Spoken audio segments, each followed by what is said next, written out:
ನಮಸ್ಕಾರ ಸ್ನೇಹಿತರೆ. ಇದೇನಪ್ಪ ಎಲ್ಲಿ ನೋಡಿದ್ರು ಭಾರತ್ ರೈಸ್ ಅಂತ ಕೇಳ್ತಾ ಇದ್ದೀವಿ.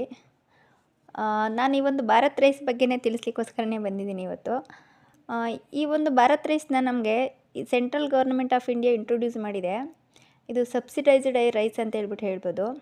ಇದು ಬಂದ್ಬಿಟ್ಟು ತುಂಬ ಬಡ ಜನ ಮತ್ತು ಮಿಡಲ್ ಕ್ಲಾಸ್ ಪೀಪಲ್ಸ್ಗಳಿಗೆ ಸಿಗಬೇಕಾಗಿರೋಂಥ ಒಂದು ರೈಸ್ ಅಂತಲೇ ನಾನು ಹೇಳ್ತೀನಿ. ಬಿಕಾಸ್ ಇದು ತುಂಬಾ ಕಡಿಮೆ ಬೆಲೆಗೆ ಈ ಒಂದು ರೈಸ್ನ ನಮಗೆ ಸಿಗ್ತಾ ಇದೆ.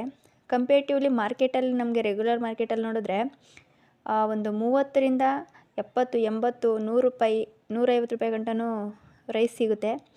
ಬಟ್ ಈ ಒಂದು ಭಾರತ್ ರೈಸ್ ಬಂದ್ಬಿಟ್ಟು ನಮಗೆ ಕೇವಲ 29 ರೂಪಾಯಿಗೆ ಸಿಗ್ತಾ ಇದೆ.